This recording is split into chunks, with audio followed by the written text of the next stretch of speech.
Singapore হলো দক্ষিণ পূর্ব এশিয়ার একটি দ্বীপ রাষ্ট্র। দেশটি মালয় উপদ্বীপের নিকটে অবস্থিত। এর আনুষ্ঠানিক নাম সিঙ্গাপুর প্রজাতন্ত্র, যা মালয়ে রিপাবলিক সিঙ্গাপুরা হিসেবে বলা হয় এবং ইংরেজিতে রিপাবলিক অফ সিঙ্গাপুর নামে পরিচিত। এই সিঙ্গাপুর নামটি মূলত মালয় ভাষার সিঙ্গাপুরা থেকে এসেছে। এই সিঙ্গাপুরা শব্দটি আসে সাংস্কৃতিক ভাষা সিহাপুরা থেকে, যার বাংলা অনুবাদ সিংহপুর। বৈশ্বিক উদ্ভাবন সূচকে সিঙ্গাপুর দেশ বিশ্বে 8ম স্থানে রয়েছে, যা এদেশীয় অঞ্চলে সর্বোচ্চ। সিঙ্গাপুর একটি ক্ষুদ্র ও ব্যাপকভাবে নগরায়িত দ্বীপ রাষ্ট্র। এটি দক্ষিণ পূর্ব এশিয়াতে মালয় উপদ্বীপের দক্ষিণতম প্রান্তে এবং মালয়েশিয়া ও ইন্দোনেশিয়ার মাঝখানে অবস্থিত। সিঙ্গাপুরের স্থলভূমির মোট আয়তন 699 বর্গ কিলোমিটার।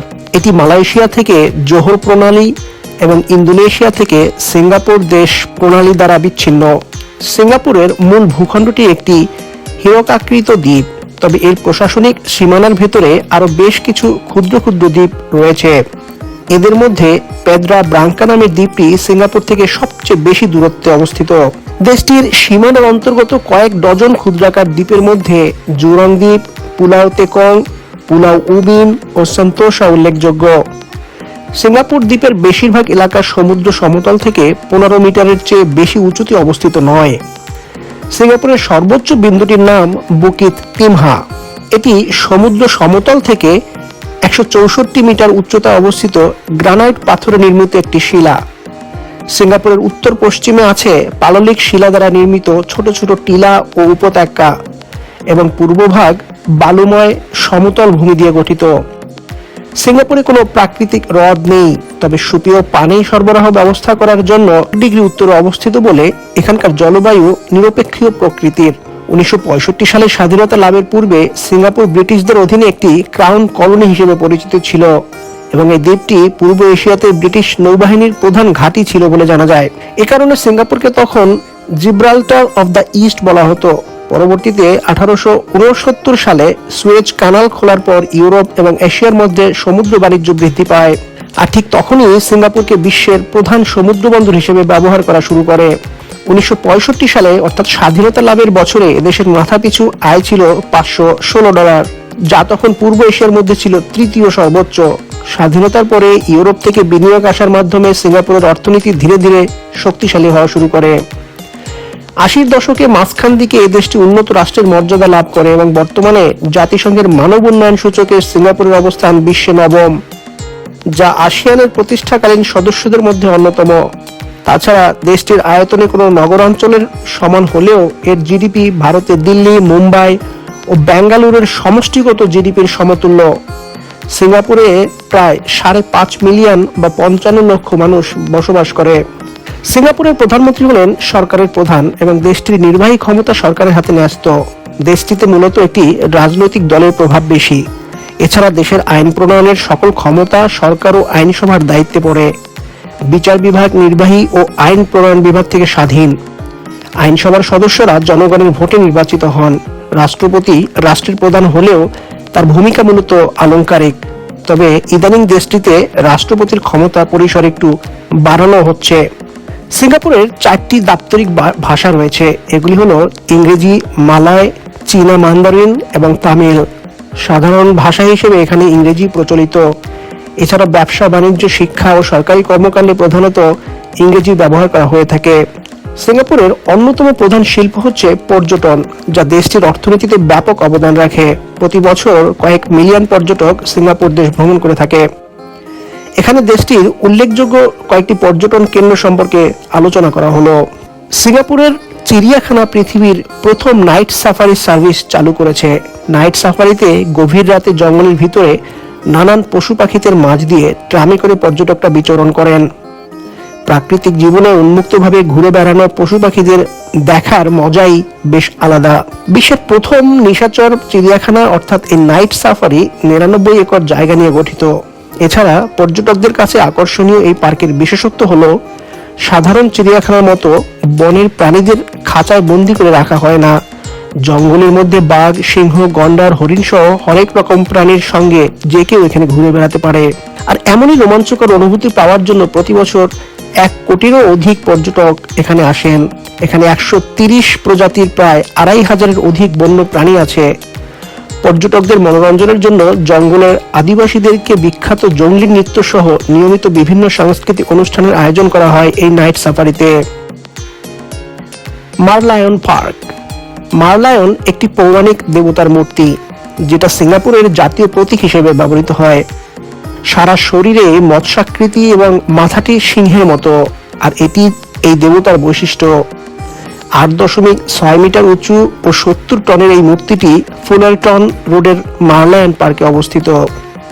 মার্লিন বা সিংহ মৎস্য হচ্ছে সিঙ্গাপুরিদের গর্বের ও বীরত্বের প্রতীক। কথিত আছে বহু পূর্বে সিঙ্গাপুর যখন তেমাসেক বা সমুদ্র নগরী নামে পরিচিত ছিল, তখন সেখানকার দ্বীপে প্রচন্ড এক সামুদ্রিক ঝড় ওঠে এবং সে সময়ে আদিবাসীরা যখন তাদের নিজেদেরকে ঈশ্বরের হাতে সঁপে দেয়, ঠিক তখনই সমুদ্র থেকে সিংহ মৎস্য আকৃতির এক জন্তু এসে ঝড়ের বিরুদ্ধে লড়াই করে আদিবাসীদের বাঁচিয়ে দেয়। আর সে থেকে মার্লিন নামের সিংহ মৎস্য সিঙ্গাপুরিদের গর্ব আর বীরত্বের প্রতীক। মার্লিনের মূর্তি মেরিনা বে আর মারলায়ন পার্কে অবস্থিত। সান্তোসা আইল্যান্ড সমুদ্র মাঝে ছোট এক দ্বীপে গড়ে তোলা বিনোদন কেন্দ্র। সমুদ্রের তীর ঘেঁষে পাম ট্রি আর সাদা বালির দীর্ঘ সৈকতে 14টি রিসোর্ট, 9টি বিনোদন স্পট, 31টি বার, ক্যাফে ও রেস্টুরেন্ট নিয়ে বিখ্যাত এই দ্বীপ। প্রকৃতির সৌন্দর্যের সঙ্গে দক্ষ নির্মাণ শৈলীর অন্য সংমিশ্রণে তৈরি এই দ্বীপে প্রতি বছর 2 কোটির অধিক পর্যটক বেড়াতে আসেন। সান্তোসা আইল্যান্ডে পর্যটকদের যাতায়াতের সুবিধার্থে ট্রেন ও বাসের ব্যবস্থা আছে। কেবল কার সান্তোসা আইল্যান্ডের অন্যতম আকর্ষণ। মেরিনা বে মেরিনা উপসাগরের তীরে 5,81,000 বর্গমিটার জায়গার উপর নির্মিত 200 মিটার উচ্চতর 57 তলা বিশিষ্ট 3টি টাওয়ার নিয়ে বিশ্বের সবচেয়ে ব্যয়বহুল রিসোর্ট নির্মিত। এই রিসোর্টের মূল বিষয় হলো 3টি টাওয়ারের উপর সমান্তরালভাবে নির্মিত একটি নৌকা আকৃতির বিনোদন কেন্দ্র, যা স্কাই পার্ক নামে পরিচিত। রিসোর্টের অতিথিদের জন্য স্কাই পার্ক ভ্রমণ ফ্রি হলেও বহিরাগত পর্যটকরা $23 বিনিময়ে এখানে আসতে পারেন। ছাদের উপর সুইমিং পুল, রেস্টুরেন্ট সহ অবজারভেশন ডেক আছে, যেখান থেকে পুরো সিঙ্গাপুরের আকাশকে 360 ডিগ্রি দৃষ্টিকোণ থেকে দেখা যায়। এছাড়াও এই রিসোর্টে শপিং মল, কনভেনশন সেন্টার, জাদুঘর, রেস্টুরেন্ট এবং 2561টি বিলাসবহুল রুম ও সুইট রয়েছে। Universal studio Singapore. বিনোদনের জন্য বিশ্বের সেরা প্রযুক্তির সমন্বয়ে তৈরি করা এই ইউনিভার্সাল স্টুডিও, যা সায়েন্স ফিকশন সিটি নামে পরিচিত, এখানে আছে বিশ্বের সর্ববৃহৎ অ্যাকোয়ারিয়াম এবং প্রায় লক্ষাধিক সামুদ্রিক প্রাণী। ট্রিক আই মিউজিয়ামে অত্যাধুনিক কৌশলে হরেক রকম পেইন্টিং রাখা আছে, যেখানে ছবি তুলে যে কেউ সবাইকে তাক লাগিয়ে দিতে পারে। সেখানে নতুন প্রযুক্তিতে তৈরি 4D শো দেখার সময় নিজেকে এই মুভির একটি অংশ বলে মনে হয়। এছাড়াও ভ্রমণকে স্মরণীয় করে রাখার জন্য এখানে রয়েছে water park adventure, transformer ride, film show এবং বিশ্বের সবচেয়ে লম্বা রোলার কোস্টার। আর এই ইউনিভার্সাল স্টুডিওটি সান্তোসা আইল্যান্ডের প্রবেশ পথেই অবস্থিত। Singapore flyer. সিঙ্গাপুরের বিভিন্ন দর্শনীয় স্থানের মধ্যে মেরিনা বেতে অবস্থিত সিঙ্গাপুর ফ্লাইয়ারকে সিম্বল সিঙ্গাপুর হিসেবে ধরা হয়। 2008 সালে চালু হওয়া সিঙ্গাপুর ফ্লাইয়ার হচ্ছে বিশ্বের সবচেয়ে উঁচু একটি ফেরিস হুইল বা নাগরদোলা। এই নাগরদোলা থেকে সম্পূর্ণ সিঙ্গাপুর শহরের সৌন্দর্য উপভোগ করা যায়। $240 মিলিয়ন ব্যয়ে নির্মিত বিশালাকৃতির ফেরিস হুইলটির উচ্চতা 165 মিটার। সিঙ্গাপুর ফ্লাইয়ারের সর্বমোট 28টি শীতাতাপ নিয়ন্ত্রিত ক্যাপসুল রয়েছে এবং প্রতিটি ক্যাপসুলে একত্রে 28 জন রাইড চড়তে পারে। সিঙ্গাপুর ফ্লাইয়ারের মেঝে 3টি ফ্লোর বা স্তরে বিভক্ত, যার বিভিন্ন অংশ হতে রেস্টুরেন্ট, দোকান এবং অন্যান্য পরিষেবা প্রদান করা হয়। সিঙ্গাপুরের বেশ দর্শনীয় স্থানগুলির মধ্যে পর্যটকদের যে সকল জায়গাগুলি বেশি আকর্ষণ করে তার মধ্যে অন্যতম জুরং বার্ড পার্ক। বিশাল এলাকা জুড়ে রয়েছে পার্কটি। তা শুধু সিঙ্গাপুরেই নয়, এশিয়ার মধ্যে সবচেয়ে বড় পার্ক। পার্কটিতে মোট 49টি ভাগ রয়েছে, যেখানে 5000-এর বেশি পাখি প্রজাতির বসবাস, সব মিলিয়ে বিনোদনের অন্যতম কেন্দ্র। সেখানকার সবচেয়ে বড় আকর্ষণ আভাইরি জলপ্রপাত। আশপাশের পরিবেশ এত সুন্দর যে আপনি মুগ্ধ হয়ে যাবেন। রয়েছে botanical garden. UNESCO world heritage সাইটের আওতায় রয়েছে বোটানিক্যাল গার্ডেন। অসাধারণ সুন্দর সাজানো গোছানো গার্ডেনটি 1822 সালে স্যার স্ট্যামফোর্ড র্যাফেলস তৈরি করেন। দেশ বিদেশের মানুষের ভিড় লেগেই থাকে সেখানে। সিঙ্গাপুরের অন্যতম জনপ্রিয় পর্যটন কেন্দ্র এই বোটানিক গার্ডেনের মধ্যেই রয়েছে national orchid garden of Singapore. 1995 সালে সিঙ্গাপুরের জাতির পিতা প্রেসিডেন্ট লি কুয়ান উদ্বোধন করেন ন্যাশনাল অর্কিড গার্ডেনটি। 3 হেক্টর জমি নিয়ে এটি অবস্থিত। এতে প্রায় 1000 প্রজাতির অর্কিড আছে এবং অসংখ্য হাইব্রিড প্রজাতির। এই বাগানে সবচেয়ে নজরকাড়া দিক হলো এর বিভিন্ন গাছ এবং অর্কিডের কালার কম্বিনেশন। অধিকাংশ ভিজিটরই এখানে পায়ে হেঁটে হেঁটে ঘুরে ঘুরে আনন্দ উপভোগ করেন।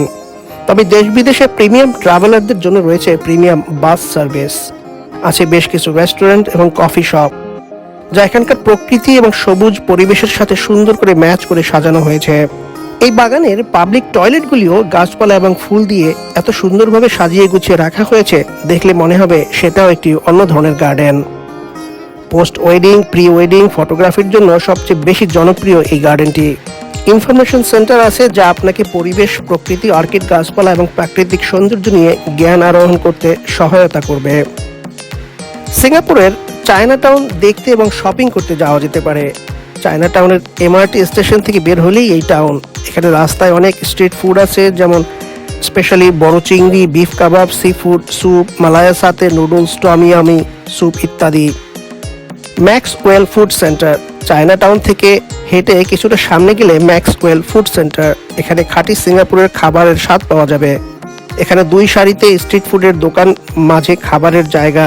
দেখতে যেমন আকর্ষণীয় তেমনি রয়েছে খাবারের সমাহার। তিলক আয়ের মার্কেট, এটাও একটি স্ট্রিট ফুড সেন্টার। তিলক আয়ের অথবা ডাউনটাউন স্টেশনে নেমে কিছুটা হেঁটে যেতে হবে। এখানে খাবারের জন্য টুরিস্টদের অসম্ভব ভিড় থাকে। এই হকার সেন্টারের ভিতর যত ভিড়, বাইরের রাস্তায়ও তার চেয়ে ভিড় বেশি। এখানে সবচেয়ে সুস্বাদু খাবার হলো চিকেন সাতে। খুবই মজাদার এই খাবার। এখানে আসলে সাতে রান্নার মৌম গন্ধে আর ধোঁয়ায় নাসারন্ধ্র পুলকিত হয়ে যাবে।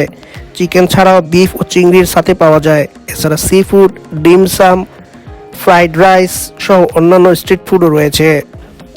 সুপ্রিয় দর্শক, আজ আমরা সিঙ্গাপুরের সার্বিক দিক নিয়ে আলোচনা করলাম। পরবর্তী কোনো প্রোগ্রামে আমরা সিঙ্গাপুরের স্পেসিফিক কোনো একটি স্থান নিয়ে আবার আলোচনা করব। সেই পর্যন্ত সবাই ভালো থাকুন। আবার দেখা হবে অন্য আরেকটি পর্বে। ধন্যবাদ সবাইকে। আজ এই পর্যন্তই। খোদা হাফেজ।